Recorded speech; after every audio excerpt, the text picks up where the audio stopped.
అందరూ కళ్ళు మూసుకున్నట్లయితే మనం విజ్ఞాపన ప్రార్థనతో ప్రారంభించుకున్నాం. మహాగణుడా, మహాపరిశుద్ధుడా, నీ ఘనమైన పరిశుద్ధ నామానికి వందనాలయ్యా. నాయన, ఈరోజు మేమందరం ఇక్కడ నాయన సంఘంగా కూడుకోవడానికి మీరు ఇచ్చిన ఈ కృపను బట్టి వందనాలు చెల్లిస్తున్నాం తండ్రి. నాయన, వచ్చినటువంటి బిడ్డలను బట్టి ప్రార్థన చేస్తున్నాం ప్రభా. ఎవరైతే నాయన ఇంకా సకాలంలో చేరవలసి ఉన్నారో వారందరూ బట్టి మరొకసారి విజ్ఞాపన చేసుకుంటున్నాం తండ్రి. నాయన, మరి ముఖ్యంగా మా సంఘం గురించి ప్రార్థిస్తున్నాం ఉన్నాం. నాయన, దినదిన అభివృద్ధి చెందగలగడానికి, నాయన మరింత నాయన నీ కృపలో మేము వర్ధిల్లగలగడానికి, నాయన మీ కార్యములు నీ రాజ్య విస్థాపనకి నాయన మేము పాటుపడడానికి మీరు కృప చూపించమని వేడుకుంటున్నాం తండ్రి. నాయన దానికి తగినటువంటి వనరులన్నీ సమకూర్చమని వేడుకుంటున్నాం. మరి ముఖ్యంగా నాయన మా సంఘానికి వస్తున్నటువంటి నాయన సండే స్కూల్ బిడ్డలను బట్టి వందనాలు చెల్లిస్తున్నాం ప్రభా. నాయన బాలుడు నడవలసిన త్రోవలో వాడు నడిపించము, వాడు పెద్ద అయిన తర్వాత దాని నుంచి తొలగపోడని వాక్యం సెలవిస్తూ ఉన్న తండ్రి. నాయన వాళ్ళకి కావాల్సిన టీచింగ్స్ నాయన టీచ్ చేస్తున్నటువంటి నాయన సండే స్కూల్ టీచర్ని బట్టి ప్రార్థిస్తున్నాం తండ్రి. వాళ్ళకి తగిన జ్ఞానాన్ని నాయన అనుగ్రహించి ఆ బాలుని నాయన సరైన టీచింగ్స్లో వాళ్ళు నడిపించగలడానికి కృప చూపించండి. పెద్దవారిని బట్టి నాయన ప్రార్థిస్తున్నాం. వారి అనారోగ్యాలను బట్టి నాయన మీరే స్వస్థత పరచమని వేడుకుంటున్నాం తండ్రి. మరి నాయన ఇంకా ఎవరికైతే అవసరాలు ఉన్నాయో నాయన వాటన్నిటిని మీరు నాయన తీర్చమని వారి ఆరోగ్యాలకి నాయన మీరు ఇంకా ఎవరైతే అనారోగ్యంతో బాధపడుతున్నారో వారందరినీ స్వస్థపరచమని ముట్టమని వేడుకుంటున్నాను తండ్రి. నాయన ఇప్పటి వరకు జరిగినటువంటి వర్షం బట్టి నాయన మీ కీర్తనలతో నాయన కనపరిచిన విధానం బట్టి వందనాలు చెల్లిస్తున్నాను తండ్రి. మరి ముందు జరగబోయే కార్యక్రమం అంతటిని నాయన మీ చేతులకు అప్పగించుకుంటున్నాను తండ్రి. మాట్లాడబోయే నాయన ఆల్ఫా విషయంలో నాయన ఆ టీచింగ్స్ మేము తీసుకొని నాయన మేము లైఫ్లో అనువదించుకోగలగడానికి మీరు కృప చూపించి నడిపించమని మన ప్రభువును రక్షకుడైన యేసువారి పరిశుద్ధ నామమున ప్రార్థించి స్తుతించి అడిగి వచ్చినాం పరమ తండ్రి. ఆమేన్.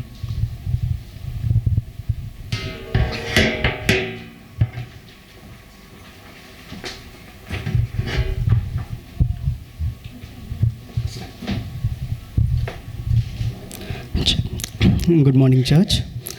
ప్రభునామంలో మీ అందరికీ వందనాలు. మరొకసారిగా ఈ వారమంతా దేవుడు ఎన్నో విషయాలు మనల్ని కాచి కాపాడాడు. మళ్ళీ మనం ఇలాగా ఆరోగ్యంగా ప్రభు సన్నిధిలో దేవుని ఆరాధించడానికి ఇలాగా కలుసుకోవడానికి దేవుని ఇచ్చిన అవకాశాన్ని బట్టి ప్రభుకి మనం ఎంతైనా వందనాలు తెలియజేయాల్సిన అవసరం ఉంది. ఒక ఊరిలో మ్యూజిక్ కాంపిటీషన్ అవుతుంది. మ్యూజిక్ కాంపిటీషన్లో ప్రతి ఒక్కరు వచ్చి ఒక్కొక్క ఇన్స్ట్రుమెంట్స్ ప్లే చేస్తూ వెళ్తున్నారు, వాళ్ళకి తెలిసిన ఇన్స్ట్రుమెంట్స్. సో లాస్ట్లో ఒక అబ్బాయి వచ్చాడు వైలిన్ పట్టుకొని. సో వైలిన్ ప్లే చేస్తున్నాడు. ఆడియన్స్కి పెద్దగా నచ్చలేదట అది. అందరూ అరుస్తున్నారు ఆపిమని. తను మాత్రం ఒక కార్నర్ వైపు చూస్తూ అలా ప్లే చేస్తూ ఉన్నాడు. ఎవరికి అర్థం కావట్లేదు, ఏంటి ఆ కార్నర్ వైపే చూస్తున్నాడు అబ్బాయి అని. తర్వాత ప్రైజెస్ ఇచ్చే టైంలో అబ్బాయికి ప్రైజ్ రాలేదు, కానీ జడ్జెస్కి మాత్రం ఆ క్యూరియాసిటీ ఉండిపోయింది. సో ఆడియన్స్కి ఎవరికి ఇష్టం లేకపోయినా సరే తను మాత్రం ఆ కార్నర్ వైపే చూస్తూ అలాగ ప్లే చేస్తున్నాడు ఏంటి అని చెప్పి అబ్బాయిని అడుగుతారు లాస్ట్లో. ఏంటి బాబు, ఏంటి సంగతి, ఎందుకు అటువైపే చూసి నువ్వు ప్లే చేస్తున్నావు అంటే, నాకు వైలిన్ నేర్పించిన గురువుగారు ఆ కార్నర్లోనే ఉన్నారండి. ఆడియన్స్కి నచ్చినా నచ్చకపోయినా నా గురువుగారు చెప్పినట్లు నేను ప్లే చేస్తున్నానో లేదో నేను చెక్ చేసుకుంటున్నాను. ఈ విషయం బట్టి మనం అర్థం చేసుకోవాల్సింది ఏంటంటే, మన లైఫ్లో గురువు టీచర్ యొక్క ఇన్ఫ్లుయెన్స్ లేకపోతే ఇంపాక్ట్ ఎక్కడో దగ్గర మనకి చాలా ఉండే ఉంటుంది. మనం చదువుకున్న స్కూల్స్లో కానీ కాలేజీలో కానీ ఎక్కడో దగ్గర, అంటే ఒకవేళ మ్యాథ్స్ టీచరు, మనకి మ్యాథ్స్ అంటే చాలామందికి భయం కదా, మ్యాథ్స్ టీచరు మ్యాథ్స్ చేస్తుంటే మనం కూడా అతనిలాగా నేను మ్యాథ్స్ చేయాలి లేకపోతే అతన్ని ఇమిటేట్ చేయాలి అనుకుంటాం. సో ఇప్పుడైతే మరి టీచర్స్ డే ఈ రోజుల్లో టీచర్ కింద యాక్ట్ చేసే వాళ్ళు చాలా తక్కువ మంది అయిపోయారు. అంటే యాక్టింగ్ ఎలాగంటే కొంచెం కామెంట్ చేసేవాళ్ళు, అతను ఎలా నడుస్తాడు లేకపోతే ఎలా మాట్లాడతాడు అని కామెంట్ చేసి ఉన్నారు. కానీ మనకు తెలుసు కొంచెం పాత రోజుల్లో అయితే చిన్నపిల్లలు కూడా టీచర్ కింద డ్రెస్ అప్ చేసుకొని వచ్చి ఆ బోర్డు మీద వాళ్ళు క్లాస్ చెప్పేవారు. అంటే దీన్ని బట్టి ఏంటంటే ఇమిటేషన్ అనేది స్టార్ట్ అవుతుంది. ఎందుకంటే మన భారతదేశంలో గురువుగారికి చాలా ఎక్కువ ప్రాముఖ్యత ఉంటుంది. సో పాత రోజుల్లో అంటే రాజరికపు వ్యవస్థలో సో రాజు ఒక టీనేజ్కి రాగానే ఆ ఫ్యామిలీ గురువుగారి దగ్గర వదిలేసి కొన్ని ఇయర్స్ అక్కడే ఉండాలని చెప్పేసి వెళ్ళిపోతారు. ఆ గురువుగారి యొక్క పని ఏంటంటే ఆ రాజుకి అన్నీ నేర్పించాలి.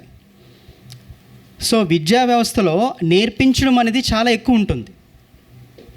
సో మన జీవితంలో కూడా మనం గురువుగారిని చూసి చాలా విషయాలు నేర్చుకుంటాం.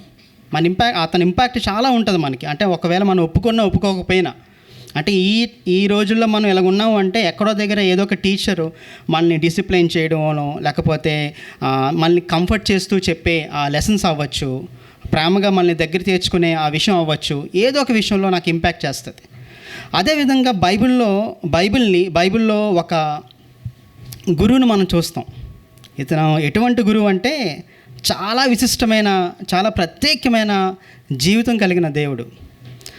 అంటే ఎందుకు గురువు నాకు అవసరము అంటే, బేసికల్గా దేవుడు ఎవరో నాకు తెలియకపోతే ఏంటి అని క్వశ్చన్ అవసరం మనం వేసుకుంటే, దేవుడు ఒకవేళ తెలియకపోతే నా జీవితం ఏంటి, దేవుడు తెలుసుకున్న తర్వాత నా జీవితం ఏంటి, రెండు ఒకసారి పక్కన పెట్టుకొని నేను బేరేజ్ వేసుకుంటే కంప్లీట్ కాంట్రాస్ట్ కనిపిస్తుంది. అంటే పాత రోజుల్లో ఓల్డ్ టెస్టిమెంట్లో కానీ, లేకపోతే పాత నిబంధన కాలంలోని చాలా ప్రవక్తలు చాలా విధాలుగా దేవుని పరిచయం చేసుకుంటూ వచ్చారట. కానీ ఒక టైం వచ్చింది, ఆ టైం వచ్చినప్పుడు దేవుడే గురువుగా మారిపోయారట. ఎప్పుడన్నా మీరు యేసుక్రీస్తు ప్రభు పాదాల కింద కూర్చొని ఆయన చెప్పిన విషయాలు రికార్డ్ చేసుకొని రాయడం, ఆ పిక్చర్ని మీరు ఎప్పుడైనా ఊహించుకున్నారా? అంటే చాలాసార్లు మనం మతము అనే ఏమంటారు ముసుగులో కొన్నిసార్లు మనం తెలియకుండా పడిపోతాం మనం. సో దేవుణ్ణి మనం మతానికి పరిమితం చేస్తాం. కానీ వ్యక్తిగతంగా లేకపోతే చాలా పర్సనల్గా నా జీవితానికి చాలా అవసరం కదా, అతని పాదాల దగ్గర కూర్చొని నేను నేర్చుకోవాలి అనే సెన్స్లో చాలాసార్లు మనం ఆలోచించడం మిస్ అయిపోతాం. ఆయన ఎటువంటి గురువు అంటే కేవలం చెప్పి వదిలేదట. మీరు బైబిల్ అంతటినీ చూడండి, ఆయన ఏదైతే చెప్పాడో అది చేసుకుంటూ వెళ్ళారు. నార్మల్ టీచర్స్కి ఇక్కడ మనం చూస్తున్న ఈ గురువుకి ఉన్న ఆ వ్యత్యాసం ఏంటంటే, ఆయన ఏదైతే చెప్తాడో అది చేసుకుంటూ వెళ్ళాడు.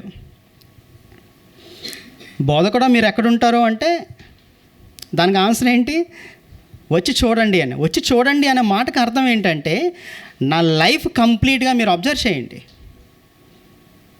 నేను ఏదైతే చెప్తున్నానో, ఒకవేళ నేను చెప్పిన బోధకి నా జీవితానికి ఏదైనా ఆ వ్యత్యాసం ఉందేమో ఒకసారి వచ్చి చెక్ చేసుకోండి. మనకు తెలుసు టీవీలో ఒక గురువు ఉంటారు, సద్గురు అని. ఈషా ఫౌండేషన్ సద్గురు చాలా ఫేమస్ అయ్యారు. కానీ ఆ సద్గురు అనే టైటిల్ మీనింగ్ అంటే మంచి అట. ప్రభు పలికిన ప్రతి మాటలో కూడా మంచి ఉంది. నిజమైన సద్గురు ఎవరు అంటే యేసుక్రీస్తు ప్రభు. మన జీవితానికి కావాల్సిన ప్రతి మంచి కూడా ఆయన మనకి బోధించడం మాత్రమే కాదు, ఎలా జీవించాలో కూడా మనకి నేర్పించారు. సో బోధకుడా అని చాలామంది ప్రభు వెనకాతల వెళ్తున్నప్పుడు నన్ను ఎందుకు మీరు వెంబడిస్తున్నారు అంటే, నేను చేసే అద్భుతాలు చూసి మీరు వెంబడిస్తున్నారా, లేకపోతే నిజంగా నా జీవితం ఏంటో మీరు చూసి వెంబడిస్తున్నారా, నన్ను అర్థం చేసుకొని వెంబడిస్తున్నారా? ఈరోజున్న ఈ ప్రాస్పరిటీ గాస్పుల్లో కానీ, లేకపోతే సెలబ్రిటీ హోదాలో ఉన్న ఈ క్రిస్టియానిటీలో మనం ప్రభువుని వెంబడిస్తున్నప్పుడు నిజంగా ఆయన్ని జీవితాన్ని అర్థం చేసుకొని మనం వెంబడిస్తున్నామా? ఒకవేళ మనకి ఏదైనా తెలియని విషయాలు ఉంటే నిజంగా ప్రభు దగ్గరికి వెళ్ళి అతని పాదాల దగ్గర కూర్చొని ఒక గురువుగారు లాగా ఆయన దగ్గర మనం సజెషన్స్ తీసుకుంటున్నామా? మనం చెక్ చేసుకోవాలి. ఎవరి గురువు? తన నోటి మాట చేత సర్వ సృష్టిని సృష్టించిన సృష్టికర్త. ఇందాక మనం సాంగ్ పాడాం, సృష్టికర్త అని. సృష్టికర్త అనే దేవుడు నీకోసం నా కోసం ఒక పర్సనల్ బీయింగ్గా, ఒక గురువుగా మారిపోయిన సందర్భం మనం చాలా లైట్గా తీసుకుంటున్నామా? ఈ విషయం మనకు అర్థమైందా? టీచింగ్స్ వరకు ఆగిపోతున్నామా? మీరు ప్రభు యొక్క ప్రసంగాలు కానీ, లేకపోతే ఆ టీచింగ్స్ కానీ మీరు వింటే ఎక్కడ కూడా రూల్స్ లాగా చెప్పలేదు ఆయన. అంటే ఇన్ఫర్మేషన్ లాగా చెప్పలేదు. అంటే ఒక గురువుగారు ఒక స్టూడెంట్కి ఆ స్టూడెంట్ బాగా స్మార్ట్గా తయారవ్వాలని, చాలా తెలివిగా తయారవ్వాలని తనకు తెలిసిన విషయాలన్నీ కూడా చెప్పచ్చు. కానీ ఇక్కడ ప్రభువు చెప్తుంది ఓన్లీ స్మార్ట్గా నిన్ను తయారు చేయడం మాత్రం కాదట, నీ హృదయం మార్చడానికట. So not only for information, it's transformation. ఎంతవరకు ట్రాన్స్ఫర్మేషన్ అంటే గురువుగారిలాగా నిన్ను కూడా తయారు చేయాలని. ఇది చాలా కాంట్రాస్ట్. ఇది బయట మనకు తెలుసు, స్కాలర్స్, పిహెచ్డి హోల్డర్స్ కంప్లీట్గా అన్నీ రివీల్ చేయరు, నువ్వు ఓన్గా నేర్చుకో అంటారు. ఈయన మొత్తం అంతా రివీల్ చేసి ఆయన యొక్క ఆశ ఏంటి, ఆయనలాగా నేను తయారు చేయాలని. మరి ఈయనకి కదా మనం పెట్టాలి సద్గురు అని పేరు, విశ్వగురు అని పేరు ఈయనకి కదా మనం పెట్టాలి. సో టీచింగ్స్ వరకు ఆగిపోతున్నామా? ఆయన ఒకవేళ నాకు రాకపోతే దేవుడు ఎవరో నాకు తెలియదు కదా. తెలియకపోతే వచ్చిన ప్రాబ్లం ఏంటి, నా మనసులో ఒక థాట్ ఉంటుంది, నేను వెతుక్కుంటూ వెళ్ళి ఒక దగ్గర ఆగిపోతాను. ఏదైతే ఉందో దాన్ని నేను ఒక విగ్రహంగా తయారు చేసుకున్నాను. అది ఏదైనా అవ్వచ్చు. మీరు హిస్టరీ వెనక్కి వెళ్ళి చూడండి, చాలామంది ఋషులు చేసిన పని ఏంటంటే వాళ్ళు అన్వేషిస్తూ దొరకలేదు. వాళ్ళ మైండ్లో ఏదైతే ఉందో దాన్నే వాళ్ళు ఒక విగ్రహంగా తయారు చేసుకున్నారు. కానీ ఇక్కడ మన గుడ్ న్యూస్ ఏంటి, నువ్వెంత వెతికినా సరే నేను దొరకను, నేనే వస్తానని. ఆయనే వచ్చాడు. దేవుణ్ణి పరిచయం చేయడానికి దేవుడు రావడం అనేది ఏంటంటే ఎక్కడ చూడం మనం. ఒకవేళ ఆయన అంత అథారిటీగా చెప్పకపోతే అది సత్యం కాదు. అది ఆయన టీచింగ్స్ కానీ ఆయన ప్రసంగాలు కానీ విన్నప్పుడు చాలామంది వాడిన మాట ఏంటంటే ఎంత అధికారంతో ఎలా చెప్తున్నాడు. ఎవరు అధికారంగా చెప్పగలరు? ఆయన ట్రూత్ కాబట్టి, ట్రూత్ కోసం వచ్చి ట్రూత్ మాత్రం మాట్లాడగలదు అంత అథారిటీగా. నేను పాపంలో ఉన్నాను కాబట్టి నాకు అర్థం కాదు, నా కళ్ళు మూసుకుపోయాయి, చీకట్లో ఉన్నాను. ఇప్పుడు నాకు వెలుగులోకి తీసుకురావడానికి మధ్యవర్తిగా ఎవరు ఉండాలి? ఆయనే రావాలి. ఆ గురువుగారు వచ్చి రివీల్ చేస్తే తప్ప పూర్తిగా నాకు వెలుగేంటో అర్థం కాదు. అది ఆయన చేశాడు బైబిల్లో. సో ఎంతవరకు ట్రాన్స్ఫర్మేషన్ చేశాడంటే ప్రతీదీ కూడా చేసి చూపించేవాడట. మీరు కొండ మీద ప్రసంగం చూశారు కదా, కొండ మీద ప్రసంగంలోని 5 రొట్టెలు 2 చేపలు. మనం చాలాసార్లు ఒక అద్భుతం దగ్గర ఆగిపోతాం, దేవుడు అంత అద్భుతం చేశాడు కదని. మీరు అబ్జర్వ్ చేస్తారో లేదో, ప్రభు అద్భుతం చేసిన తర్వాత శిష్యులకి ఏం చెప్తాడు, మీరు వడ్డించండి అంటారు. సో అక్కడ మనకు క్వశ్చన్ రావాలి, అంత అద్భుతం చేసిన దేవుడు మళ్ళీ వడ్డించడం ఎందుకు? కరెక్ట్గా ప్లేట్లోనే దేవుడు అన్నీ పెట్టివచ్చు కదా, చేయలేడా? చేయగలడు. బట్ అక్కడ మనం మర్చిపోకుండా ఉండవలసిన ఒక నీతి ఏంటంటే, ఆకలితో ఉన్నవాళ్ళకు లేకపోతే ఒక పర్సనల్ నీడ్ని మీరు మీట్ అవ్వాలి. ఆ కేరింగ్, లవ్, ఆ కంపాషన్ అనేది శిష్యులకి నేర్పించాడట. సో అద్భుతాలను చూసి మనం అద్భుతం దగ్గర ఆగిపోతున్నామా, లేకపోతే పర్సనల్గా మనం కనెక్ట్ అవుతున్నామా? యోహాను సువార్త 13:13 ఉంటుంది, మీరు నన్ను బోధకుడా, ప్రభువా అని పిలుస్తున్నారు, అది న్యాయమే, పిలవడం న్యాయమే. అందుకే మీ పాదాలకు అడిగాను, నేను కడగడం బట్టి మీరు కూడా ఇంకోళ్ళకి చేస్తారు అనేది. సో మాస్టర్ ఏం చేస్తున్నాడంటే ఇక్కడ చేసి చూపిస్తున్నాడట. ఎందుకంటే యోధా సాంప్రదాయంలో రబ్బీ అనే ఆ హోదాకి చాలా ప్రాముఖ్యత ఉంటుంది. ఏది పడితే అది చేయరాళ్ళు. కానీ వాళ్ళు పాదాలు కడిగారు అంటే మీనింగ్ ఏంటంటే సర్వింగ్ లీడర్షిప్ అనేది అక్కడ చూపించాడు దేవుడు. అక్కడ 2 మాటలు ఉంటాయి, బోధకుడు అని ఉంటుంది, ప్రభువు అని ఉంటుంది. ప్రభు అనే మాటకు అర్థం ఏంటి? కంప్లీట్గా మీ జీవితాలపై ఉన్న అధికారం నాదే. సో మనం యేసుక్రీస్తు ప్రభు దగ్గరికి వస్తున్నప్పుడు ఆయన టీచింగ్స్ని విని అక్కడ ఆగిపోతున్నామా, లేకపోతే దాని యొక్క మీనింగ్, ఆ కోర్ మీనింగ్ ఏంటో మనం గ్రహించగలుగుతున్నామా? ఎంతమందికి హైపర్బోలా, పారాబోలా తెలుసు? మ్యాథ్స్లో చాలామంది తెలుసు కదా. సో హైపర్బోలా, పారాబోలా షేప్స్ ఎలాగ ఉంటాయి? పారాబోలా షేపు మీకు ఇలా కనిపిస్తుంది కదండి. సో పారాబుల్ అనే మాట నుంచి పారాబోలా అనే వర్డ్ వచ్చిందట. యేసుక్రీస్తు ప్రభు టీచింగ్స్లో నడుస్తూ వెళ్తున్నప్పుడు అక్కడ చిన్న మొక్కలు కనిపిస్తుంటే, ఆవగింజలు కనిపిస్తే ఆవగింజను పట్టుకొని అక్కడ దేవుని రాజ్యం అనే కాన్సెప్ట్ ఎవరికి అర్థం కాని కాన్సెప్ట్ని ఒక ఆవగింజతో కంపేర్ చేసి చెప్పడం, ఉపమాన రీతిగా, పారబుల్గా. చాలా విచిత్రంగా ఉంటుంది ఆయన టీచింగ్స్. ఎందుకు ఆ పారబోల షేప్ అలా ఉంది అంటే, ఒకవేళ నా దగ్గర ఒక బాల్ ఉంది, జోయిల్కి నేను అందించాలి అంటే 2 వేస్ ఉంటాయి, ఫాస్ట్గా విసరొచ్చు నేను, కానీ తను పట్టుకుంటాడో తెలియదు నాకు. కానీ ఇలా విసిరితే దాని మీనింగ్ ఏంటంటే, అవతల వ్యక్తికి ఏదైతే అర్థమవుతుందో నాకు ముందే తెలుసు, చాలా ఈజీగా చేసి జోయిల్కి నేను అందిస్తానట. సామాన్యమైన ప్రజలకి దేవుని రాజ్యం యొక్క విషయాలు అర్థం కాకపోతే అర్థమయ్యే రీతిగా ఒక పారబుల్ రూపంలో, ఒక ఉపమాన రీతిగా దేవుని రాజ్యం కోసం ఆయన వివరించడం అనేది చాలా విచిత్రం. అది ఎవరు మర్చిపోలేరు. సో అలాగే వెళ్తుంటే అక్కడ గొర్రెపిల్ల కనిపిస్తే గొర్రెపిల్లతో దాని మీద ఉపమానం. సో రెగ్యులర్గా మన లైఫ్లో మన చుట్టుపక్కల ఉండే వస్తువులను ఉపయోగించి ప్రభు టీచ్ చేయడం అనేది, సాక్షాత్తు దేవుడు టీచ్ చేయడం అనేది చాలా విచిత్రం. సో ఒకవేళ ఆయన నా లైఫ్లో విశ్వగురువుగా లేకపోతే, సద్గురువుగా లేకపోతే సత్యం ఏంటో తెలియదు నాకు. ఎందుకంటే ఆయన సత్యం కాబట్టి. ఏ మార్గంలో నాకు తెలియదు ఆయన మార్గం చూపించకపోతే. నిజమైన జీవం కూడా నాకు తెలియదు ఆయన జీవం ప్రసాదించకపోతే. సో మన టీచింగ్స్ దగ్గర ఆగిపోతున్నావా? ఒక సృష్టికర్త అయిన దేవుడు నీ దగ్గరకు వచ్చి టీచర్ని రెడీగా ఉన్నాడంటే, ఆ మాట నీకు అర్థమైంది అంటే నువ్వు ఆయన్ని ఆరాధించకుండా ఉండలేవట. నీ ఆరాధనకి ఆ రూట్ కాస్ ఏంటి? ఎప్పుడైనా ఆలోచించావా? అర్హత ఉందా మనకు అర్హత ఉందా? దేవుడు నా దగ్గరకు వచ్చి నన్ను టీచ్ చేయడానికి రెడీగా ఉన్నాడు అంటే అర్హత లేదు. అయినా సరే ఆ అర్హత కూడా ఆయన కల్పించాడు, ఆ కృప ఆయన కల్పించి రెడీగా ఉన్నాడట. ఇది కదా మన ఆరాధనకి ఒక రూట్ కాజ్. అది ఈ విషయాలు మనం గుర్తొచ్చినప్పుడు ఆయన్ని మనస్ఫూర్తిగా ఆరాధించకుండా ఉండలేమట. ఆయన ఏంటి నా దగ్గరికి రావడం ఏంటి, దేవుని విషయాలు వివరించడం ఏంటి?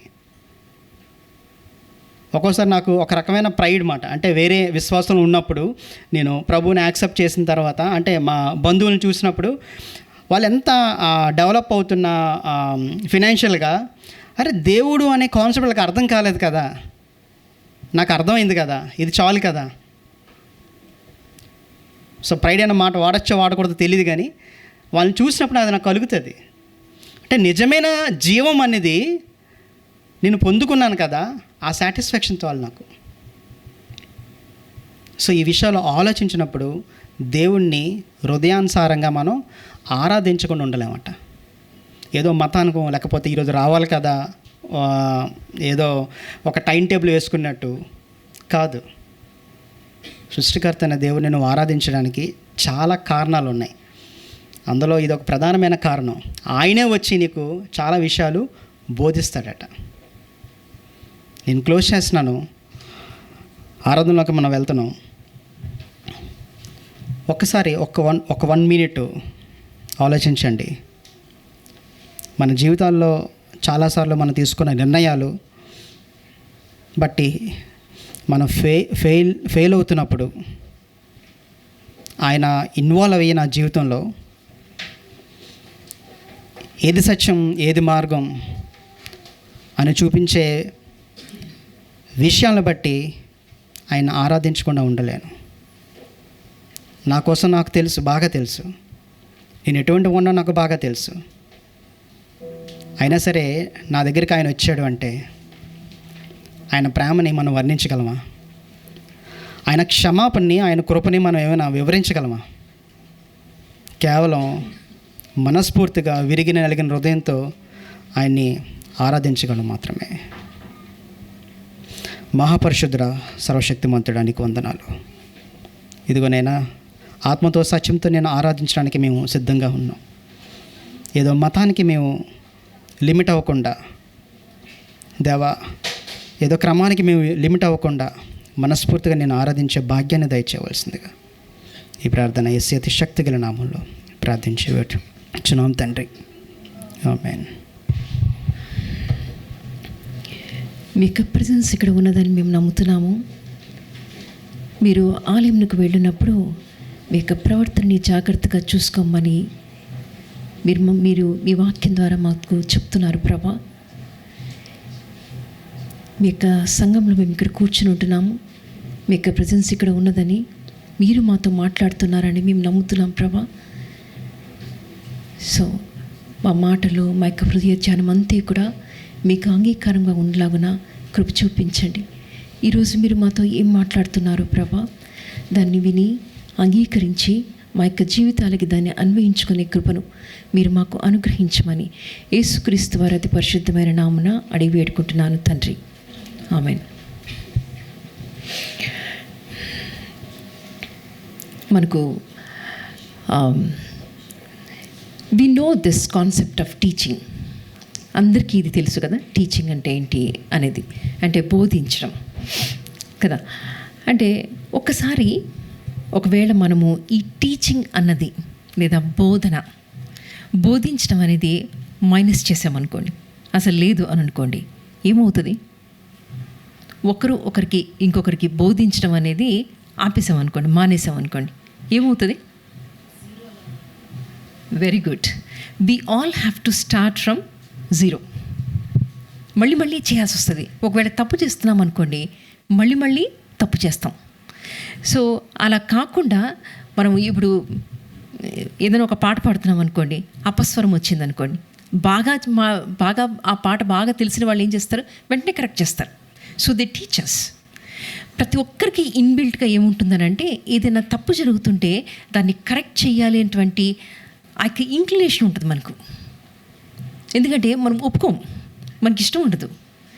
దేవుడు సత్యవంతుడు, ఆయన మంచి దేవుడు, ఆయన న్యాయవంతుడు, ఆయన రూపంలో మనం చేయబడ్డాం కాబట్టి ఆయన ఎలాగైతే తప్పును చూస్తూ ఊరుకోవడం, మనం కూడా కరెక్ట్ చేయడానికి ఇష్టపడతాం.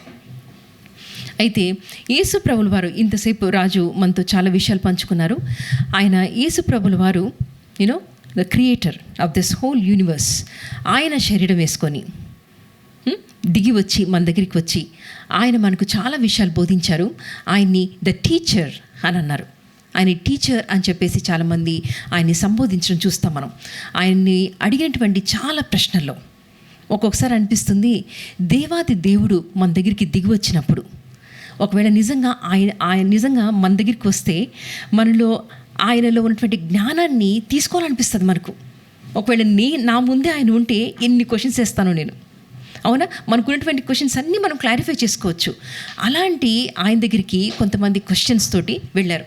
వాళ్ళు ఏం అడిగారు అని అంటే, నిత్య జీవితానికి నేను ఏం చేయాలి?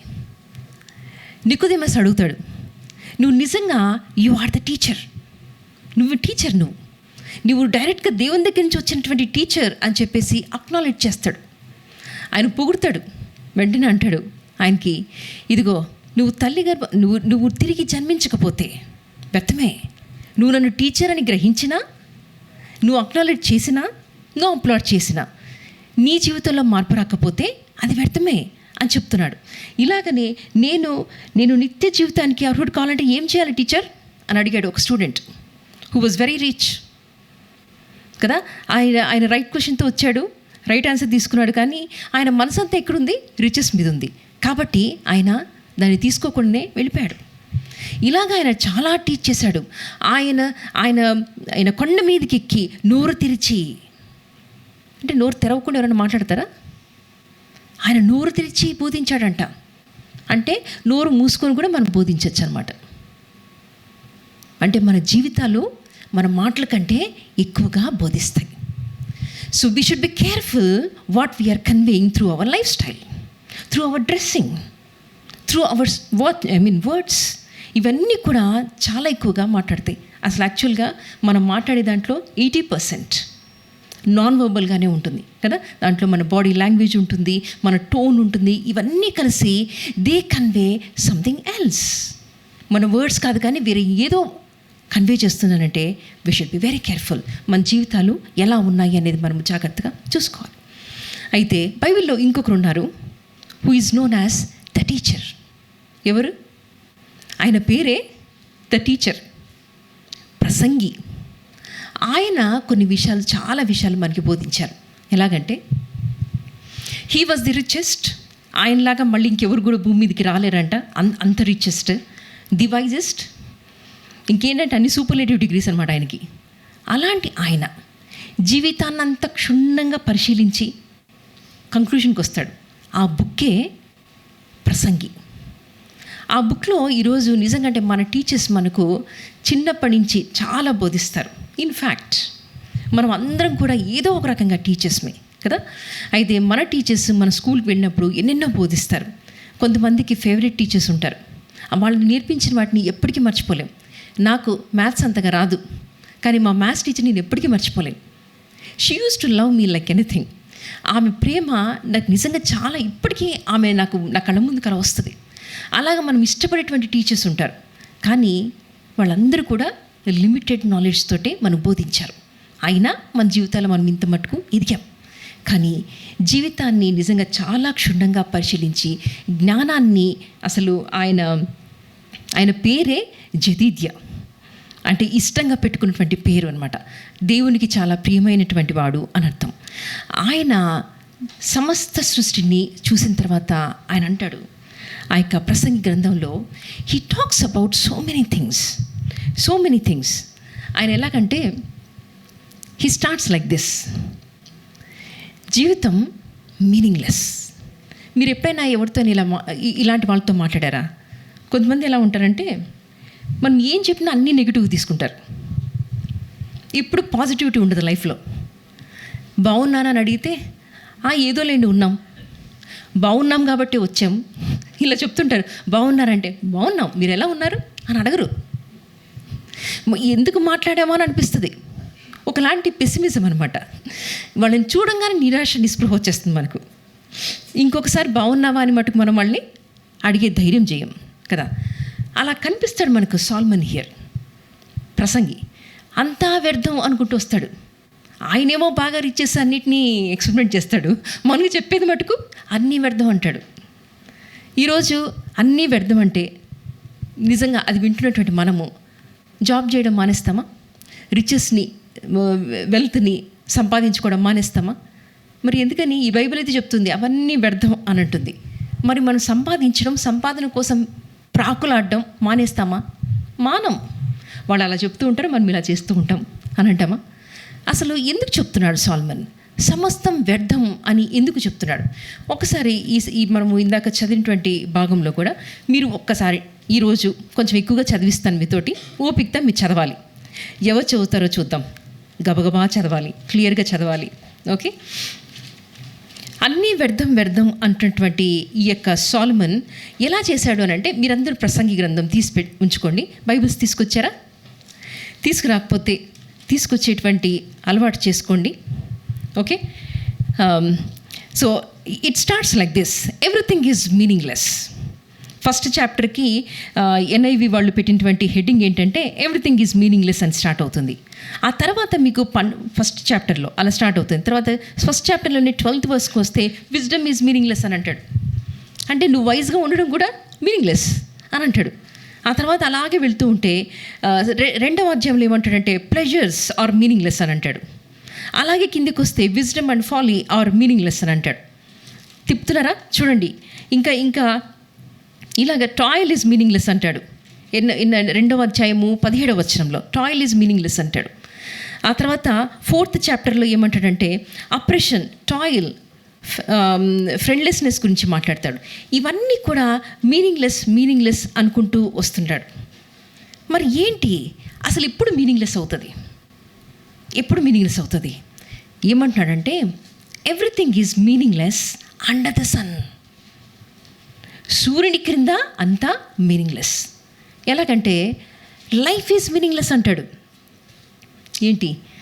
Life created by God, it is meaningless అని అంట. లైఫ్ అంటే బ్రతికించేది కదా, గ్రోత్ ఇచ్చేది కదా, దీన్ని మీనింగ్లెస్ అని మాట్లాడతాడు. ఎందుకనంటే under the sun, even if you see life which doesn't have any connection with the creator who is above the sun, then it is meaningless. ఈ యొక్క సూర్యుని క్రింద అంటే సూర్యుడికి పైన ఉన్నవాడు ఉన్నాడు ఒకడు, ఆయన క్రియేట్ చేశాడు. ఆయనతో కానీ సంబంధం లేకుండా ఉందనుకోండి నీ జీవితం మీనింగ్లెస్ అని మాట్లాడుతున్నాడు. అది ఎంత జీవితమైనా సరే, ఒక 50 years, 40 years, లేదంటే ప్రెషియస్ అయినటువంటి 8 years old, 18 years old, అవన్నీ కూడా మీనింగ్లెస్. నీకు దేవునితో సంబంధం లేకపోతే మీనింగ్లెస్ అని అంటాడు. మరి ఏంటి మీనింగ్తో ఉండేది ఏంటనంటే, ఇప్పుడు చూడండి, ఒక లైన్గా కొన్ని వర్సెస్ మనం చదువుదాం. ఫస్ట్ సెకండ్ చాప్టర్ ప్రసంగి గ్రంథమే, సెకండ్ చాప్టర్ 24th verse.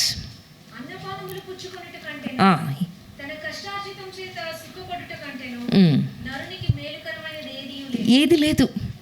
ఇంతగా మీనింగ్లెస్ అని చెప్తున్న వాడు ఒకటి మీనింగ్ఫుల్ అని అంటున్నాడు. ఏంటి అని అంటే, a person can do nothing better than to eat and drink and find satisfaction in their own toil. అంటే ఏంటంటే, నేను కష్టపడితే నాకు వస్తుంది కదా, దానిని అనుభవించుకున్నటువంటి స్థితిలో ఉండడం అనేది, ఇది మీనింగ్లెస్ అని అంటున్నాడు. ఇంకా చూడండి, 3rd chapter 12th verse. మీ చేతిలో బైబిల్ లేకపోతే మటుకు ఈరోజు మీరు బోర్ కొట్టిపోద్ది. 3rd chapter 12th. ఎస్.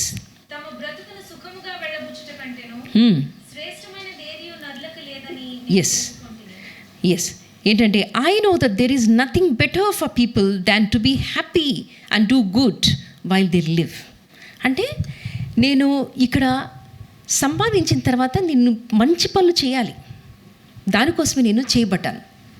ఇప్పుడు ఒకటి చూడండి, మనము ఏదైనా మంచి పని చేసామనుకోండి, మనం చెప్పుకుంటాము నేను ఇంత మంచి పని చేశాను, మనము we take pride in that.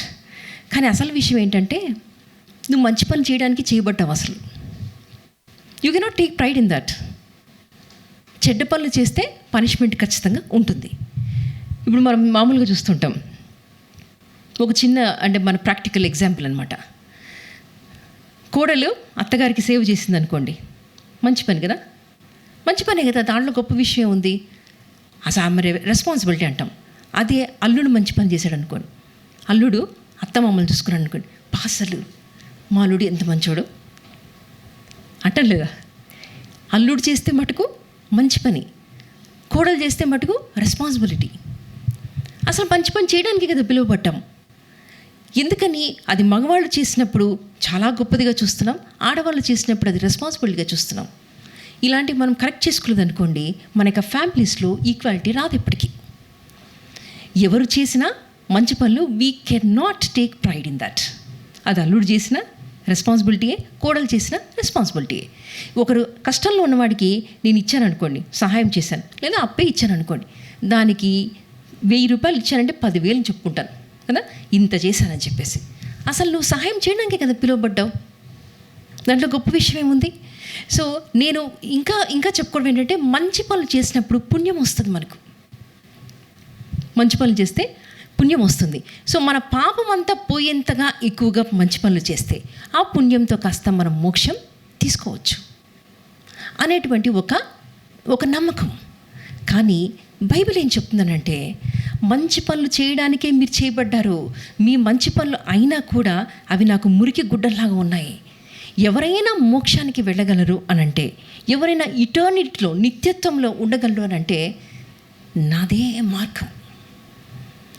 అలాంటి ఆ టీచర్ మాట్లాడుతున్నటువంటి విషయాలు, ఇది ఒక మతమో లేదంటే ఇంకేదో చెప్తున్నటువంటి విషయాలు కాదు, ఇది సత్యం, ఇది మార్గం. దేవుడు అన్నవాడు చెప్తున్నటువంటి మాట. ఎందుకని ఇదే ఎందుకు సత్యమవుతుంది అని అంటే, ఇది కూడా అబద్ధంలాగానే కనిపిస్తుంది కదా అనుకోవచ్చు మనం. ఇప్పుడు మన దగ్గర అందరి దగ్గర ఒరిజినల్ నోట్స్ ఉన్నాయి అనుకోండి, ఓకే, ఎవరు ఒకరి దగ్గర డూప్లికేట్ నోట్ ఉందని అనుకోండి, అది కూడా అన్నిట్లాగానే కనిపిస్తుంది. సో ఈ యొక్క మార్గం గురించి చెప్పేది కూడా అన్నిలాగానే ఉంటుంది, అన్ని మతాల్లాగానే ఉంటుంది. కానీ this is not a religion. ఇది మతం మటుకు కానే కాదు. మనము సత్యాన్ని అన్వేషిస్తూ వచ్చాం, ఇది సత్య మార్గం. దీనిని కానీ ఆ యొక్క నకిలీతో పోల్చి లేదు ఇది నకిలీ, ఇదే ఒరిజినల్ అని చెప్పి వచ్చిన వాళ్ళు ఖచ్చితంగా ఇటర్నిటీకి క్వాలిఫై అవుతారు. అలాంటి ఆయన చెప్తున్న మాటలు ఏంటంటే, నాతో కానీ ఒకవేళ నీకు కనెక్షన్ లేదు అని అంటే నీ జీవితం వ్యర్థం.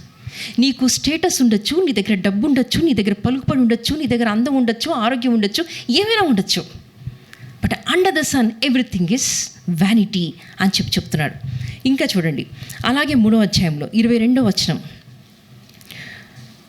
కాగా తరువాత జరుగుదాని నీ చూచుటకై నరుని తిరిగి లేపుకొని పోవువాడెవడునూ లేకపోవుట నేను చూడగా వారు తమ క్రియలయందు సంతోషించుట కంటే వారికి మరి ఏది లేదు.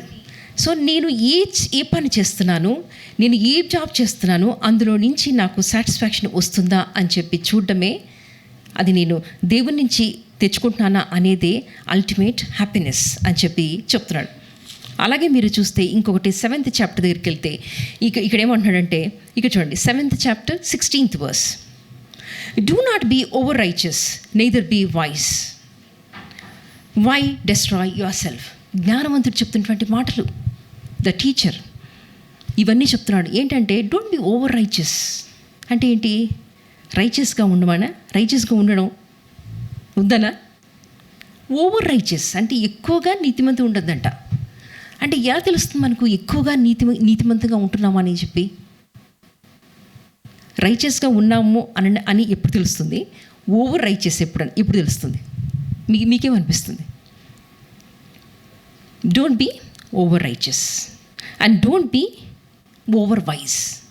వైజ్ అంటేనే జ్ఞానాన్ని దేవుని యొక్క మార్గంలో ఇంప్లిమెంట్ చేయడం కదా. ఓవర్ వైజ్ అంటే దేవుని కంటే మించింది మనము డిఫైన్ చేస్తున్నాం అనమాట, మంచి అని చెప్పి. అందులో మన యొక్క జ్ఞానాన్ని మనము ఇంప్లిమెంట్ చేస్తున్నాం. ఓవర్ రైచియస్నెస్ అంటే ఏంటంటే,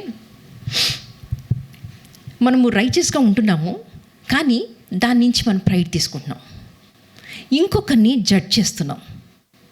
ఇంకొకరిని జడ్జ్ చేసినా మనము ప్రైడ్ తీసుకున్నా, దేని నుంచి ప్రైడ్ రావాలి మనకు? పాల్ అంటున్నాడు, నిన్ను బట్టి తప్ప నా యొక్క అతిశయాస్పదం అసలు ఏమీ లేదు.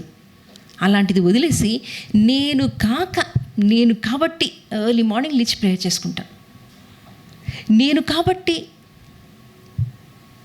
లంచాలు తీసుకోను, నేను కాబట్టి కట్నాలు తీసుకోను, నేను కాబట్టి అక్కడంతా నేనే ఉన్నాను. దానికి స్టాండర్డ్ ఇచ్చింది ఎవరు? దేవుడు. ఆ దేవుడు ఎక్కడికో వెళ్ళిపోయాడు. సో నా యొక్క రైచియస్నెస్లో ఎప్పుడైతే నేను ప్రైడ్ తీసుకుంటానో ఇట్ బికమ్స్ ఓవర్ రైచియస్నెస్. అలాగే చేశారు ఫారిసీస్ అంతా.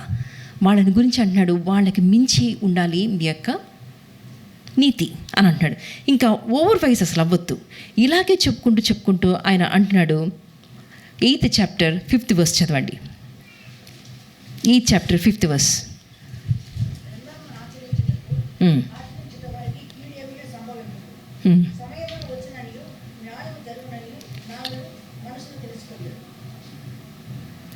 నేను చదువుతున్నాను 8th chapter 15th verse. So I commend the enjoyment of life because there is nothing better for a person under the sun than to eat and drink and be glad. Then joy will accompany them in their toil all the days of their life. God has given them under the sun. Under the sun మనం ఉంటాం. కానీ ఎన్నిసార్లు చెప్తున్నాడు చూసారా? ఎన్నిసార్లు చెప్తున్నాడు, నువ్వు తినడం, తాగడం, నువ్వేం పని చేస్తున్నావు దాని నుంచి, ఆ యొక్క ఎర్నింగ్ నుంచి నువ్వు హ్యాపీగా ఉండడం, దీనికి మించి ఇంకేమీ లేదంటున్నాడు. ఆయన చెప్పేటప్పుడు ఏం చెప్తాడంటే, నేను 2nd చాప్టర్లో అంటాడు, నేను I started to experiment with pleasure అని చెప్పి నా కోసం ఇల్లు కట్టుకున్నాను, నా కోసము నేను బావులు తవ్వించుకున్నాను, నా కోసం బంగారు నగలు ఇవన్నీ కూడా చేయించుకున్నాను. బట్ ఎక్కడైనా సంతోషం ఉందానంటే ఎవ్రీథింగ్ ఈజ్ మీనింగ్లెస్ అని అంటాడు. మనం కూడా ఇల్లు కట్టుకుంటున్నాం, మనం కూడా నగలు ఇవన్నీ చేసుకుంటున్నాం. ఇదంతా ఏమంటాడంటే, దేవునితో కనెక్షన్ లేనప్పుడు ఇది ఏది కూడా మీకు హ్యాపీనెస్ ఇవ్వదు. నేను తిని తాగుతూ ఆయన సన్నిధిలో హ్యాపీగా ఉంటున్నాను, ఆయన మీద ఆధారపడానంటే దానికి మించినటువంటి సాటిస్ఫాక్షన్, దానికి మించినటువంటి బ్లిస్ ఏమీ లేదు అని మాట్లాడుతున్నాడు. అది అంతేకాకుండా ఒక చిన్న మాట చెప్పి నేను ముగిస్తాను. ఒక ఆయన ఉన్నారంట, ఆయనకి పిల్లలు లేరు, ఎవరు లేరు, బట్ సంపాదిస్తూనే ఉన్నాడంట. 4th chapter 8th verse. 4th chapter 8th verse. There was a man all alone. He had neither son nor brother. There was no end to his toil. Yet his eyes were not content with his wealth. For whom am I toiling? He asked. And why am I depriving myself of enjoyment? This too is meaningless. అతనికి అసలు ఎవరు లేరు ఆయనకి. But సంపాదిస్తున్నాడు. ఎందుకు సంపాదిస్తున్నాడు, ఎవరి కోసం చేస్తున్నాడు కూడా తెలియదు, కానీ సంపాదిస్తున్నాడు. ఒకసారి ఇది చూసారా, ఆయన ఎంజాయ్మెంట్ని కూడా తీసేసుకున్నాడు లైఫ్ నుంచి. దాచుకోవాలంతే, డబ్బు దాచుకోవాలి. డబ్బు దాచుకుంటే ఎక్కడ ఉంటుంది మనసు? ఆ డబ్బు మీదే ఉంటుంది. అందుకని ఇక్కడ కాకుండా అక్కడ దాచుకోని అంటున్నాడు ఆయన. అది కూడా అర్థం కాకుండా దాచుకోవాలి. ఎవరు నాకు పిల్లలు లేరు అయినా కూడా నేను దాచుకోవాలి అనేటువంటి ఈ యొక్క నేచర్. నిజంగా మనుషులు దేని వెంట పరిగెడుతున్నాము అనేది చూస్తే చాలా ఆశ్చర్యం అనిపిస్తుంది. ఆయన లైఫ్ యొక్క సైకిల్ గురించి మాట్లాడతాడు. పుడతారు, చనిపోతారు. మనం ఏమీ లేకుండా పుట్టాము, ఏమీ లేకుండా చచ్చిపోతున్నాము. మరి ఎందుకని ఇంతగా సంపాదించాలి? ఒకసారి మనము ఇలాగే కదా చేస్తున్నాం లైఫ్లో. మనం కూడా ఇలాగే చేస్తాం. ఈరోజు ఉంటాము, రేపు ఉంటామో లేదో తెలీదు. Last Sunday I was thinking like I was okay, I was healthy. But ఆ క్షణము ఇంక అయిపోయిందని అనిపించింది. నేను అంటే అక్కడ ఒక చిన్న కేక్ పీస్ కనిపించింది. వెంటనే ఐ కుడ్ అండర్స్టాండ్, నేను నా బాడీ నుంచి అంతా చాలా అంటే ఎగ్జాస్ట్ అయిపోయాను. సో దీన్ని నేను తినాలి అన్న థాట్ రావడం, వెంటనే దాన్ని నోట్లో పెట్టుకున్నాను. Maybe it took hardly 2 or 3 minutes for me to revive. But దాని లోపల చాలా జరిగిపోయింది. అప్పుడు అనిపించింది, నేను ఇది I was sharing with Josna also, ఒకవేళ నేను అది తీసుకోకపోయి ఉంటే ఏమైపోయింది అని అంటే నెక్స్ట్ కోమానే అవ్వచ్చు కూడా. మన లైఫ్ ఏంటంటే this is nothing but vanity, ఒక వేపర్. ఇంతలో కనిపించి అంతలో మాయమైపోతుంది. ఇలాంటి జీవితం కోసము ఎంత పోరాడతాం తెలుసా? నన్ను అన్నావా నువ్వు, నన్ను అంటావా నువ్వు, నాకు సమయం ఇవ్వవా నువ్వు, నాకు పొజిషన్ ఇవ్వవా నువ్వు, నాకు ఆ చైర్ ఇవ్వవా, నన్ను అంటావా? ఈ లైఫ్ అంతా చూస్తే నేను ఈ సెల్ఫ్ సెంటర్డ్ లైఫ్ ఏం చేస్తుందనంటే అక్యుములేట్ చేసుకుంటుంది, డిస్ట్రిబ్యూట్ చేయదు ఎప్పటికీ. నాకు కావాలి, ఇది నాకు కావాలి, నా వెనుక ఎవరు పిల్లలు లేకపోయినా నాకు కావాలి, అంతా నాకే కావాలి. అలాంటి వాళ్ళని చూసి దేవుడు నవ్వుతూ అంటాడు, ఈరోజు ఉన్నావు నువ్వు, రేపు ఉంటావో లేదో కూడా తెలీదు, ఏం చేస్తావు ఇదంతా అని అడిగితే ఏం చేస్తాం మనం? The teacher of teachers, the wisest, the wealthiest, the richest, ఆయన చెప్తున్న మాటలు అంతా గమనించి the crux of the matter is అని చెప్తున్నాడు. లాస్ట్ అధ్యాయానికి వెళ్ళండి. అంతా చేసిన తర్వాత last chapter 12th chapter 13th verse. Now all has been heard. Here is the conclusion of the matter. Conclusion of the matter ఏంటంటే fear God and keep his commandments, for this is the duty of all mankind. For God will bring every deed into judgment, including every hidden thing, whether it is good or evil. నా పక్కవాడికి తెలియకుండా చేశానే, నా హస్బెండ్కి తెలియకుండా, వైఫ్కి తెలియకుండా, తల్లిదండ్రులకు తెలియకుండా కొన్ని చేశాం కదా, కొన్ని మాటలు అనేసాం కదా, ఆ మనిషి ఎదుటిగా లేనప్పుడు ఆ మనిషి గురించి మాట్లాడాం కదా. ఇవన్నీ కూడా good or bad, everything will come in to account. అంతా చేసిన తర్వాత ఒకటి తేలింది. ఈ జీవితాన్ని అంతా క్షుణ్ణంగా పరిశీలిస్తే ఒక్కటి తేలింది. ఏంటి తెలుసా? Fear God. దేవునికి భయపడు, అంతే, దేవునికి భయపడు. ఆ తర్వాత ఏంటంటే ఆయన కమాండ్మెంట్స్ని నువ్వు బ్రతికున్నప్పుడు ఫాలో అవ్వు. ఇది సత్యం, దీనికి మించిన సత్యం ఇంకేమీ లేదు అని teacher of the teachers he is saying it. దీనికి మించింది ఇంకేమీ లేదు. ఈ యొక్క లోకంలో ఇది సంపాదించుకుంటానని ఎంత ప్రాకులాడినా దేవుణ్ణి సంపాదించుకున్న తర్వాత కూడా దాన్ని అనుభవించడానికి ఆయనే ఇవ్వాలి నీకు బలం. ఇది అర్థమవుతుందా? అలాంటి వాటితో కనెక్షన్ లేకుండా ఏమి చేసి ఏమి లాభం? ఆయన అంటున్నాడు, ఈ సత్యం తెలుసుకున్నటువంటి నువ్వు ఏం చేయాలి తెలుసా? Go in to the world. నువ్వు వెళ్ళు, లోకం అంతా వెళ్ళి ఈ సత్యాన్ని ప్రకటించు. ప్రజలంతా జ్ఞానము లేకుండా నశించిపోతున్నారు, వాళ్ళకి సత్యం తెలీదు. నీకు తెలుసు కదా ఏంటంటే యేసు క్రీస్తు మట్టుకే మార్గం. మిగతావి కూడా చాలా మార్గాలాగా మనకు కనిపిస్తాయి, కానీ యేసుక్రీస్తు మట్టుకే మార్గం అని ప్రజలందరినీ మీరు శిష్యులుగా చేయండి, విద్యార్థులుగా కాదు. ఎవరుగా? స్టూడెంట్స్ లాగా కాదు. స్టూడెంట్స్ చదువుకుంటూనే ఉంటారు. దానికి మించి ఏమవ్వాలి? గురువు ఏం చేయాలంటే వాళ్ళని డిజైపుల్స్గా మార్చాలి, వాళ్ళని శిష్యులంగా చేయండి. అప్పుడు కదా ఆయన ఫాలోవర్స్ అవుతారు. స్టూడెంట్కి డిసైపుల్కి చాలా డిఫరెన్స్ ఉంది. సో ఆయన మనకి ఇస్తున్నటువంటి గ్రేటర్ కమాండ్మెంట్ ఏంటంటే, go in to the world and say this, teach every one these commandments and this way. అప్పుడు మటుకి వాళ్ళు నశించిపోకుండా వస్తారు. అండ్ మనము ఈరోజు మాట విన్నాం కదా, దీనికి మనము అకౌంటబుల్. నువ్వు ఆ రోజు మాట విన్నావు కదా, ఆ మాట విని ఏం చేసావు? సత్యాన్ని అనుసరించావా? నీ పక్కనున్నవాడు కష్టాల్లో ఉంటే ఆదుకున్నావా? నువ్వు ఇంతసేపు నాకే కావాలని చెప్పేసి అక్యుములేట్ చేస్తూ కూర్చున్నావా? ఇంతసేపు నన్ను అన్నారు, నేను నేను నేను అనుకుంటూనే ఉన్నావా? నీ జీవితం చూస్తే ఎవరు కనిపిస్తున్నారు? ఆల్ఫా యొక్క జీవితాన్ని చూసినప్పుడు ఇక్కడ ఆల్ఫా కనిపించకూడదు, క్రైస్ట్ కనిపించాలి. ఏ క్రైస్ట్ తెలుసా? క్రూసిఫైడ్ క్రైస్ట్ కనిపించాలి. అలాగే నేను కూడా ప్రతిరోజు నేను అని లేస్తున్నప్పుడంతా ఆ యొక్క శిలువ మీద నేను బలైపోతూనే ఉండాలి, సజీవ యాగం అవ్వాలి. మనము ఈ యొక్క స్వార్థని లోకమంతా టీచ్ చేద్దామా? మనము దేవుని కోసం ప్రజల్ని గెలుచుకుందామా?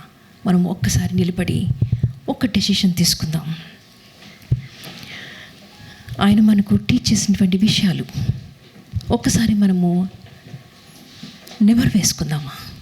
నా జీవితంలో ప్రభా ఇంకా నేనే అనే చూసుకుంటున్నాను. But without you, I'm meaningless. I'm meaningless. విన్నటువంటి వాక్యంతో మన యొక్క జీవితాల్ని పరిశీలించుకుందాము. మనము ఒక నిర్ణయం తీసుకుందాం. మనం, అవును ప్రభా, ఇంతవరకు నేను నకిలీని ఒరిజినల్గా అనుకున్నాను. ఈరోజు నువ్వు సత్యం చెప్పావు ప్రభా, ఇదే సత్యం, నేనే సత్యం, నేనే మార్గం, నేను జీవం అని చెప్పి నువ్వు చెప్పావు. నీలో కాకుండా ఇంకెక్కడ జీవం ఉంది ప్రభా?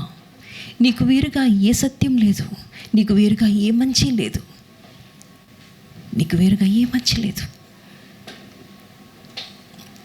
దీనిని పోలి చాలా నకిలీ వచ్చాయి ప్రభా, చాలా నకిలీ మార్గాలు వచ్చాయి. ది టీచర్, బోధకుడుగా నీవు వచ్చి దిగి వచ్చి మాకు నేర్పించావు. నీ సత్యవాక్కులు మేము విని తెలుసుకొని ఇతరులకు మేము బోధించాలి ప్రభా. ఇతరులు నీ దగ్గరికి మేము తీసుకురాగలగాలి ప్రభా. దీనికోసం మీరు మమ్మల్ని పిలుచుకున్నారు. నీకు భయపడుతూ నీ యొక్క ఆజ్ఞల్ని అనుసరిస్తూ నడవడం కంటే మాకు ఇంకేముంటుంది తండ్రి? This is the crux of the matter. ఇదే మేము చేయవలసినటువంటి బాధ్యత. This is the responsibility for all of us. మేము ఒక నిర్ణయం తీసుకుంటున్నాం తండ్రి. ఇన్ని రోజులు ఒక తప్పైన మార్గం గుండా వెళ్ళిపోయాను. నా జీవితం అంతా అలాగే నేను గడిపేశాను. నేను అనే అనుకుంటున్నాను. నీ వైపు చూస్తున్నాను ప్రభా. I want to re-establish that connection with you so that my life will be meaningful. Under the sun it's meaningless, but నాకు నీతో కనెక్షన్ ఉంటే, నేను నిన్ను ఆరాధిస్తే, నేను నిన్ను నమ్ముకొని జీవిస్తే, నీ కమాండ్మెంట్స్ని అనుసరించి నడిస్తే, అప్పుడు నా జీవితం మీనింగ్ఫుల్ అవుతుంది ప్రభా. నా జీవితం ద్వారా ఇతరులు బ్లెస్ అవ్వాలి. అటువంటి జీవితాన్ని నాకు అనుగ్రహించు తండ్రి. నేను అసత్యాల వైపు కాకుండా సత్యం వైపు. ఎంతోమంది సత్యాన్వేషణ చేశారు, కానీ మనిషి ఫైనట్ బీయింగ్గా ఎప్పుడు నేను తెలుసుకోలేకపోయాడు ప్రభా. Because you are infinite. నువ్వు అనంతుడివి, నువ్వు పదార్థానికి మించిన దేవుడివి. నేను పదార్థాన్ని ప్రభా. నేను ఎలా అర్థం చేసుకోగలను? నీవే దిగి వచ్చి నాకు సత్యం చెప్పకపోతే, ఈ సత్య మార్గాన్ని అందరికీ చెప్పి ఒక్కరినైనా నీ కొరకు నేను రక్షించుకోలేకపోతే, నేను నీ దగ్గర ఆ యొక్క జడ్జ్మెంట్ రోజున నేను ఏమని తలెత్తుకోగలను?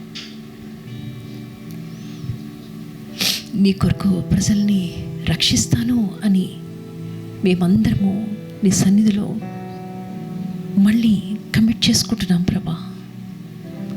ఎంతమంది అయితే నిజంగా ప్రార్థిస్తున్నారు, ఎంతమంది నిజంగా ప్రభా వాళ్ళు నీ సన్నిధిలో ఒప్పుకుంటున్నారు, అటువంటి వారిని మీరు ప్రత్యేకంగా దర్శించండి తండ్రి. మేము ఒడ్డు చేరి అవతల వైపుకి వచ్చినప్పుడు, మా జీవితాన్ని చాలించి మీ దగ్గర నిల్చున్నప్పుడు మేము వట్టి చేతులతో వస్తే ఎలా ప్రభా? నీ కొరకు ఒక్క ఆత్మనైనా మేము రక్షించుకోకపోతే, నీ కొరకు ఒక్కరైనా మేము రక్షించకపోతే, మేము వట్టి చేతులతో సిగ్గుతో తల వంచుకోకుండా ప్రభా మా జీవితంతో ప్రభా మేము టీచ్ చేయాలని ఇష్టపడుతున్నాం. మా మాటలతో, మా యొక్క ఆయన కంప్లీట్ లైఫ్ స్టైల్తో మేము గురించి బోధించాలని ఇష్టపడుతున్నాం. ఈరోజు ఎంతమంది అయితే ఇక్కడ నా తండ్రి మేము నకిలీ మార్గాలు వద్దు, నిజమైన మార్గం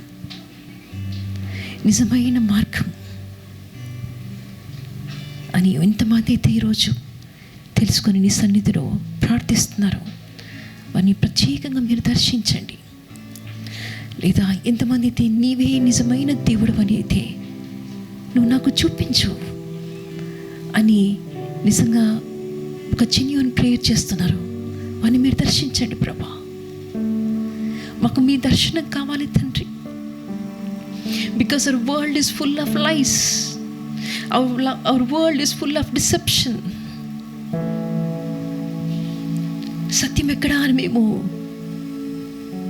ఆక్రందిస్తున్నాం తండ్రి. మీరు మట్టికే మాకు సత్యాన్ని చూపించగలరు. నీ సన్నిధిలో ఎవరైతే నిజంగా ప్రార్థిస్తున్నారో ప్రభా వారిని బలపరచండి నాయనా. ఈ యొక్క సువార్తను నేను తీసుకెళ్తాను ప్రభా ప్రజల దగ్గరికి.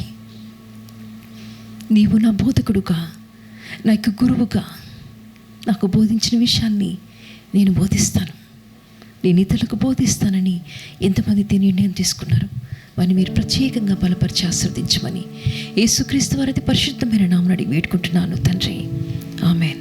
పరలోకపు తండ్రి యొక్క ప్రేమ, క్రీస్తుని యొక్క సమాధానం, పరిశుద్ధాత్మ యొక్క సహవాసం మనకు ఇప్పుడును ఎల్లప్పుడూ తోడయుడి నడిపించును కాక, ఆమేన్.